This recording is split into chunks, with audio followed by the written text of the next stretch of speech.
Welcome to Smart Living. I'm Daphne Monroe, and sitting next to me is a dear friend of mine, Vickery Randall. And believe it or not, we're recording this from Portugal, because that's where I'm at, and this is where Vickery lives. So welcome to the show, Smart Living. Thank you so much for having me. It's such a treat to have you in my home. I know. Well, we're actually on vacation, and Vickery is from Arizona, and you will absolutely enjoy hearing her journey, and that's one of the reasons why I'm thrilled to have her on the show. But she was so kind enough to invite us while we're vacationing to come and stay with her. And so I actually have friends now in Portugal, so I think that's cool. But just give you some background why Vickery's a guest on Smart Living is because she's one smart woman. So basically, she lived in Arizona, had an amazing job at Honeywell. You were a senior director, and basically had enough of that lifestyle. You and your husband decided to move to Portugal, and you've been living here full time for 2 years now. Yes, just over 2 years. And even bought a house. Yes. Okay. The other thing I want to point out is this beautiful art sitting next to us, because now Vickery is semi-retired. She doesn't have that powerhouse career anymore because she chose a more simpler life. And part of that is one of her hobbies, I guess, turned into actually a talent, because she's now a painter and people actually buy paintings from her. So anyway, enough of that. So Vickery, so tell people a little bit about your career, how you lived in Arizona, and what made you decide to move to Portugal. I mean, that really is like the gist of it there. Okay. So first of all, thank you again. Yeah. It's so great to have you here. It's always so fun to reconnect with friends from Phoenix. Yes. Lived in Phoenix for 25 years, and 25 felt like the right amount of summers. And so we had always, my husband Paul and I had always had the dream of retiring in Europe. And the reason we chose Portugal is because along with Greece and Malta, Portugal has the shortest path to EU citizenship. It's 5 years. So the fact that we've already been here 2, and then they start from the day of your visa appointment, we're already about halfway through that 5 years. And at the end of the 5 years, we'll have our Portuguese passport, which means that we can live anywhere in the EU. Exactly, because that's what the EU has. So that basically allows you to travel throughout Europe. Yes. You can live in any country within Europe once you have a passport that is part of the EU. And Yes. of course, so it's the fastest way to earn your citizenship. And of course, you'll have dual citizenship. Yes. So you'll still be a citizen of the United States. Yes. So that was a smart move. In addition to that, being that I am the smart shopper, I also want to mention the fact that Portugal is incredibly affordable. Yes. Like, you went out to dinner, we got a beautiful meal with sea bass, wine, dessert, everything. I think the meal maybe came to like 100 euros, and that was for 4 of us. That's a really good deal. Yes. So that's one of the reasons why you chose. But why did you decide to leave Phoenix? I mean, Phoenix is such a beautiful place to live. Phoenix is an absolutely beautiful place to live, and we had a wonderful life there and so many amazing friends because we were there for so long. We had a wonderful support network through my work, through our friendship circles, through the Phoenix Fire Department, through people that we did different activities with. So we weren't running from anything other than the way for me to retire and not do the Fortune 100 corporate America grind anymore was to live in a place that's less expensive. Okay, and that's Portugal. And that's Portugal. Okay, and well, that is fantastic. So you guys just recently purchased a home. Yes. That always makes me nervous because, I like real estate, but I'm like, it's got to be within the United States. So it's actually not that scary to buy a home in Portugal. The thing that's interesting here is in America, when you see a house on the internet, on the MLS, you immediately know exactly where the house is located. It'll give you the address and you can drive by, you can walk by, you can see if you like the neighborhood. The way that the Portuguese real estate websites work, which is the same in Spain, they use the same network, which is called Idealista. Okay.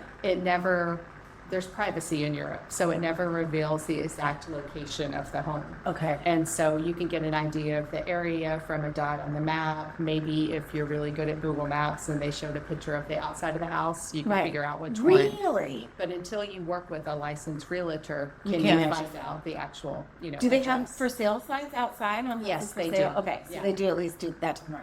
That's really interesting. Yeah. And by the way, on a side note, one of the things I've noticed in Europe, because I want to throw in a little bit of education for people who may not have traveled outside of outside of the U.S. is that one of the things in every website that I go to, I have to always do the cookies things where it's allow or accept every single website. Yes. It's not like that in the U.S. It can be frustrating here because until you're fluent in Portuguese, not only are you accepting cookies, but you're also Not understanding desperately trying to change it to English. Right. And if you're trying to use a search engine, so when we left Phoenix, we sold literally almost everything. Right. And so now we come here and we need to shop online for, I'm just going to make up an example, a trash can. Okay. And so even though I've changed it to English, now I'm typing in the words trash can, and the search engine is still programmed in Portuguese. So What the results you get may or may not resemble a trash can. I'm sure there are many challenges to moving into a country where, I mean, a lot of people speak English. So it is easy.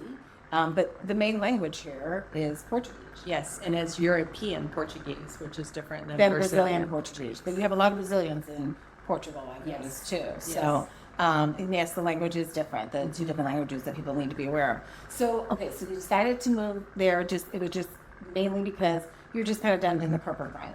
Absolutely, and because the weather, it rains a lot here. We weren't prepared for how much it rains because the past 2 years have been like almanac breaking, global warming type of rain. Right. So it's a lot more. At first, it was really cute. Like, let's watch some movies, let's make some soup. Right. Isn't this fun? Right, and then when it goes 4 months into this of raining nonstop, and actually your rain season for the past 2 years that you've lived here, and it just happens to be due to global warming, you've had excessive amount of rain. Yes. So it's been from October until May. Yes. Pretty much nonstop raining every day. Yes, there are some days that it's beautiful. I do recall that we were able to Like pressure 3 wash days. the backyard in January. I went on a picnic in April. So it's not that it's just, downpour all day, every day, but a lot of the time it is. Wow. Okay. So you bought a beautiful home. Yes. In Portugal, where you Yes. actually are, which is a beautiful place. And by the way, if you want to try port wine, it's a great place to try it. But very affordable. We won't go into the prices and everything like that, but pretty affordable. I would say that what I get from Portugal, at least, the pricing of the homes are probably what Phoenix was maybe 10 years ago. Maybe so. And the real estate market is absolutely booming. So we've only owned this house. It'll be 2 years in November. And then I occasionally like to validate our investment. Mm-hmm. So I'll go and look at houses that have like comps, we would say in the U.S., that have the same number of bedrooms or bathrooms. Or it was really important to us to have, now that we're European, we say garden. In the U.S., we would have said yard. To have an outdoor space and to have a garage. So when I look at houses that meet all of that criteria, it's already increased in value. So that's great. So your investment's gone up. Yes. But I also believe in living here and I want to be invested in the country. Okay. So, And the community too. absolutely. So one of the things when you move to a new country or a new place for that, community is everything. Especially like for me, like I love living in Central Phoenix because that's where my community is. Right. And now Portugal is becoming my community too. So what did you do when you moved here in terms of like finding your people, finding your community? It's amazingly easy to make friends because there's a lot of other retirees here from around the world. Americans are actually one of the smaller groups of immigrants to Portugal when you can Google the exact stats. But so I would say for the first 6 months to even a year, I said yes a lot. I said yes to a friend of a friend's ladies' lunch. I said yes to a woman that I only knew from Facebook to go to dinner. I said yes to go to an art therapy class. That's great. I said yes to go for a walk with a stranger. I mean, nothing like I didn't get in a car with a stranger. Right. Anything And like you were that. open to the, by Yes. the way, on a side, I'm going to digress for just a second because I can't help it. Shonda Rhimes, I don't know if you know her, but she's a very well-known producer in the U.S. and she spent a year saying yes to everything. And it was one of the most eye-opening years of her life. So good for you. Yes. And yes, a lot of good came out of that. A lot of good came out of it. It is. I met one of your friends last night for dinner, Carolina. Carolina. Yes, lovely person. From, Yeah. She's from, originally from Dutch, but Barcelona. Yeah, so she was born in Singapore, but she is a Dutch citizen. Met her husband in Spain, and now they live together in Portugal. Exactly. And then totally got you off topic. So go back to what you No, were that's saying. okay. Just that it's really easy to make friends. We've been incredibly fortunate that way, and we have a great mix of people that are our friends from all over the world, people that are local to Portugal, which is so wonderful to have. Part of my core personality is that I'm almost maybe too friendly. So, I'm friends with the pharmacist on the corner. I'm friends with all the people that work at my favorite grocery store, Lidl, on the corner. Right. So when I'm out walking with our 2 rescue puppies, They're so adorable. yeah, they really want to be in here. I'm already, bringing them into stores and letting them say hello and all of that. Right. And then because other people that have immigrated here, you're sharing that experience and you're sharing that challenge. You can ask each other, I need to get my driver's licenses changed. How do I do that? I need to register to vote. How do I do that? So you found that online, or There's different. Definitely, there's Facebook groups that show you how to do things. that's where social media is good. Yes. One of the most valuable ones is called American and Friends PT, and it has comprehensive files and so many resources. And then once you learn how to do something, like I had learned from a girlfriend how to get my medical ID number, and so then I've made that package to get mine and succeeded. So then the next person that comes, I'm like, hey, Fred, Sarah, whoever, here's what I did. Here's it kind of packaged up. This should work for you. Right. So, but it's easy to kind of feel like you're on spring break a lot of the time too, because by the grace of the universe, neither one of us work anymore. Right. So it's easy when you're first here, you want to go and walk around everywhere and have some wine at lunch and take a nap and have some more wine at dinner. And it's really, really fun. But then, just like anything else, you still got to take out the trash and figure out the recycle and figure out the laundry and unload the dishwasher. It's life. What are some of the biggest challenges? Let's break it down. What are 3 of the largest challenges that you've had moving here? I would say for me, the language. I would remember in the movie The Matrix where they put the tubes in the back of your head and you go like, and then you know how to fly a helicopter or whatever. If there was any way, even if it was going to hurt badly, You'd to do that. For me to get European Portuguese just piped into myself, I would do that. So that's been fluency. I would absolutely love that. Definitely have enough Portuguese to get by, and we'll continue to take classes to get more. So you think in time you will master the language? I think I don't know if I'll ever be considered a master, but I think that if you came to visit me in another year, you would see me talking more with my next door neighbors. Okay. Other than grabbing my phone to text her so that I could do it in Portuguese. Right. So that's one thing. The next thing I would say, and this is just me coming from Phoenix, absolutely no rain, to a place with a lot of rain. Oh gosh. The weather has been a challenge, and but it's really nice. I mean, even in July here. Oh yeah, it's been like 80. It's humid, but we can walk outside. Absolutely. And if we were to go out to dinner tonight, on the way home from dinner, we would want our jackets. Right. And so that's a treat to need a jacket. So the language, the weather. I haven't had any, and knock wood, it may come. I haven't had any kind of homesickness or, sadness that I can't find a particular food or a particular product. I haven't felt that at all. So many of our friends, we've been really fortunate, have come to see us. So we've been here just over 2 years, like 2 years and 2 weeks. And I've seen you twice. And you've seen us twice, which is fantastic. But you are I'll have to check, but I think you're our 27th That's so house crazy. guest.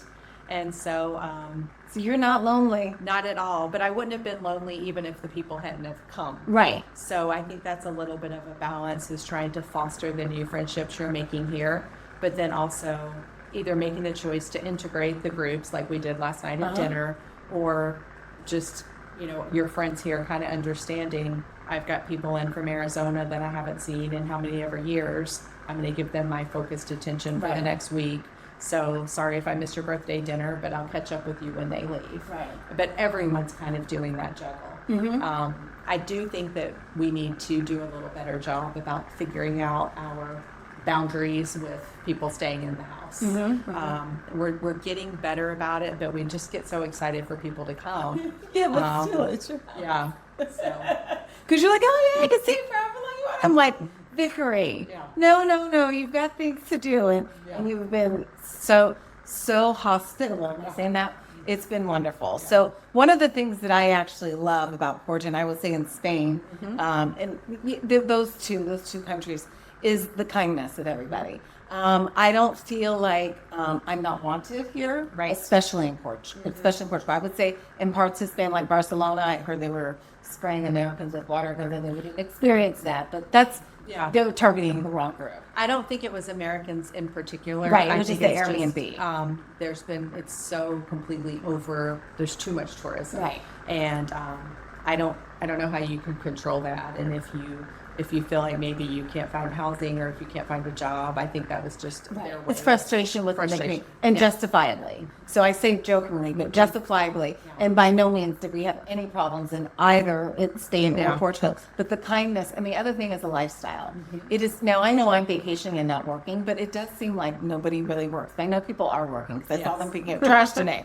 But it's like, people don't really start their day till like 10 o'clock in the morning, it seems like. I think it's just different. So, you know how in the U.S., and I probably have done this to you before, like when you and I were first getting to know each other, and you would say, you might have said to me, oh, I had to work 60 hours last week, and Right. And then I know this about myself. I would have said, like, 60, how'd you get a part-time job? I would have...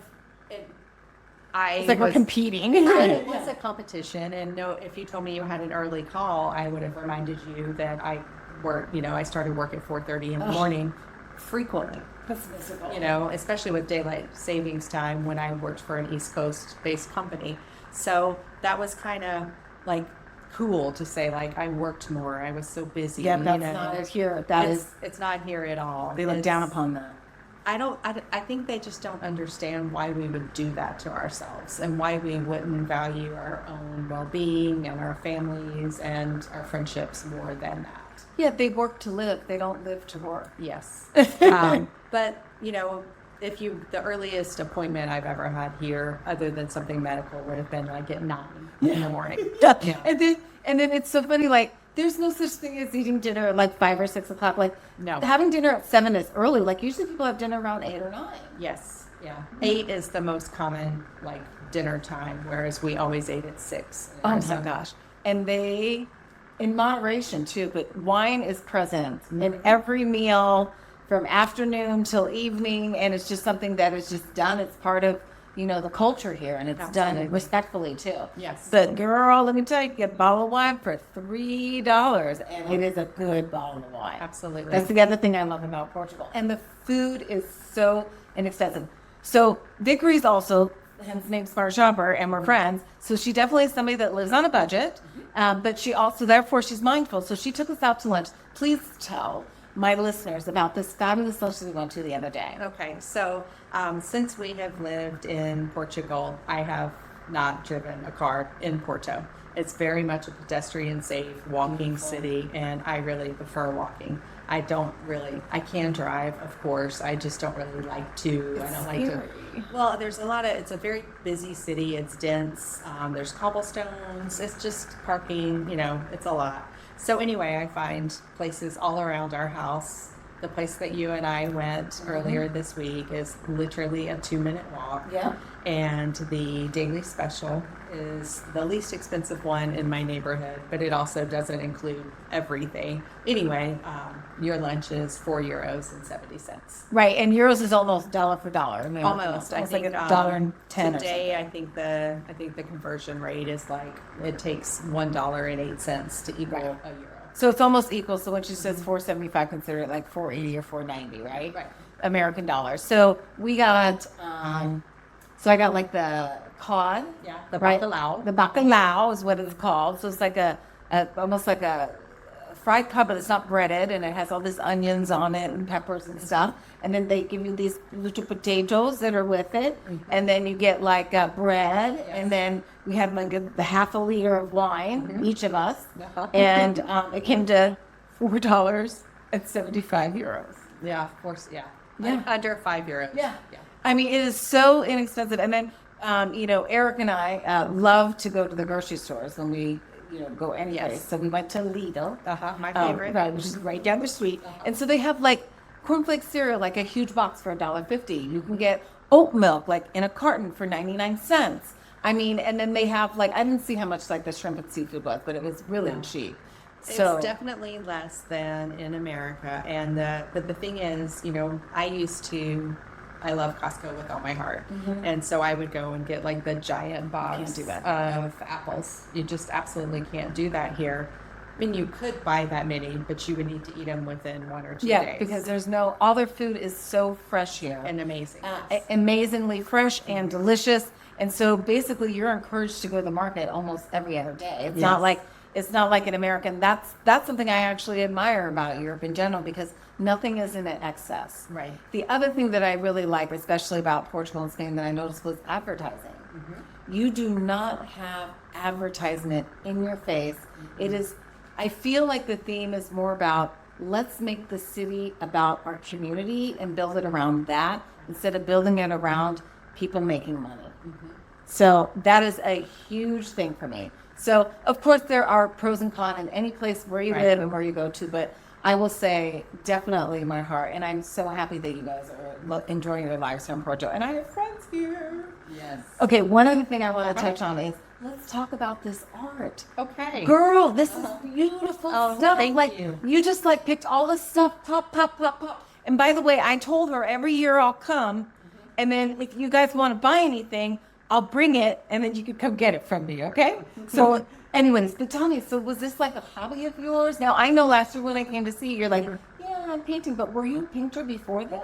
So I have literally zero formal art education other than watching YouTube videos. Unbelievable. So in my middle 40s, I have my mom's youngest sister has an art studio in her home in North Carolina.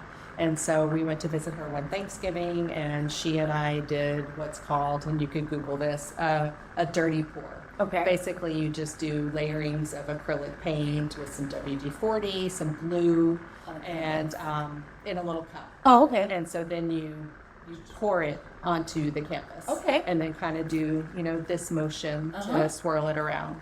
So anyway, when we did that for the first time, literally the feeling, I had never had a feeling like that before in my person. I was just exhilarated by the process. Yeah. The choosing of the colors, the mixing, the final product that came to everything. Right. And actually the first one I ever made is right over there. So I still have it, to kind of inspire me of where I was and where I'm going. Okay, I'll take a picture of that and I'll post that on my blog. Yeah. So that was it. And then in Phoenix, especially during COVID, we lived in a 1,500 square foot house. Yes. So I had my corporate America home office, my Peloton, my extensive wardrobe, all in tiny, the guest bedroom. And so the place that I had to do art was maybe, I try and speak in centimeters now, but I'll speak in inches, was maybe two feet wide. Yeah, that's nothing. It's nothing. And then I couldn't really make a mess because then I'm going to get it on my laptop. Yeah, and your clothes. Right. Couldn't sling it. So I feel so incredibly fortunate here. Yeah, we're in her art studio, by the way, which I know the camera's pointed this way, but behind us is her bench and all this stuff. So I'll try and take a little video and post that on social media just so if you're interested to look. But yeah, so this is what you're doing now. So since then you've developed more because you actually are working with a local artist. I think you mentioned that's a friend of yours. Yes. So I have a dear friend named Barry. Who is actually does have formal art education. Okay. So he lives in my neighborhood, and we connected early when I got here. I had just about broken my back selling all of our furniture on Facebook, and then helping someone load my furniture into their car. And I think it was the stress of the international move and all of that. Huge. So anyway, when I first got here, I went for a massage, and the guy that did the massage, really nice Portuguese guy. He didn't have hardly any English, and those first 2 weeks I had almost no Portuguese other than please and thank you and that kind of thing. Which is English established, by the way, because I had a massage from him today. Yes. So anyway, I asked him, because it was in my neighborhood, for some restaurant recommendations in the neighborhood. he misunderstood me and instead sent me friend recommendations. And so it was such a happy accident. And Barry was one of the friends that he sent me. How cute. Yeah. I had no idea.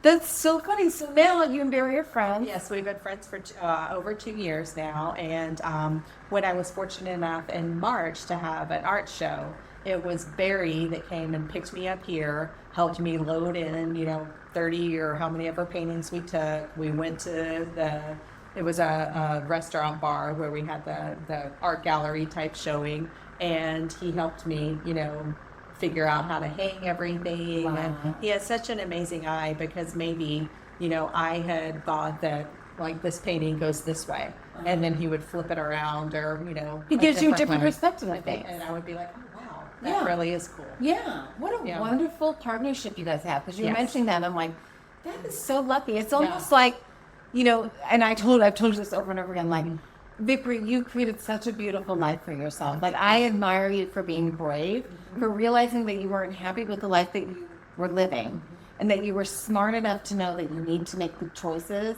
and be brave enough to be uncomfortable and move to a foreign country and take all the risks. But not only that, you're investing in the community that you live in. Yes. You are now part of this community, because I know you do a lot of community activist work. Yes. We won't get into all of that, but you do a lot of work. And you also keep your ties with America, too. So I think that's fabulous. But I don't know if you guys caught this. She's really humble, but I did say that she just recently started painting, and you did hear her say that she already has a show. So she's quite talented. She didn't realize it, but you can see for yourself. So all beautiful abstract art. So, and I'm sure you'll be seeing this from my house.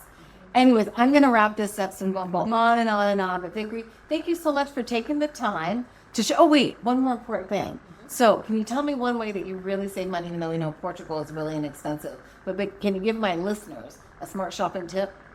Absolutely. So it is expensive initially to move to Europe. So I know that not everyone can necessarily do that. One thing that I found out moving here is that you can wear something more than one time. Who knew? Wow. Yeah. Look at that. So the wardrobe's getting smaller a year? Compared to the U.S., definitely smaller, definitely more breathable. But so many things that we put so much energy into in America with collecting things and having stuff, you don't. Oh, need it. it's not about that here. Yeah. It's definitely about the house is a purpose to live, but outside is where life happens in Europe, Absolutely. right? Okay, there you go. So, by the way, thanks for tuning in, and I'll see you in the next podcast. And just in case you're wondering, I'm Daphne Monroe, your smart shopper.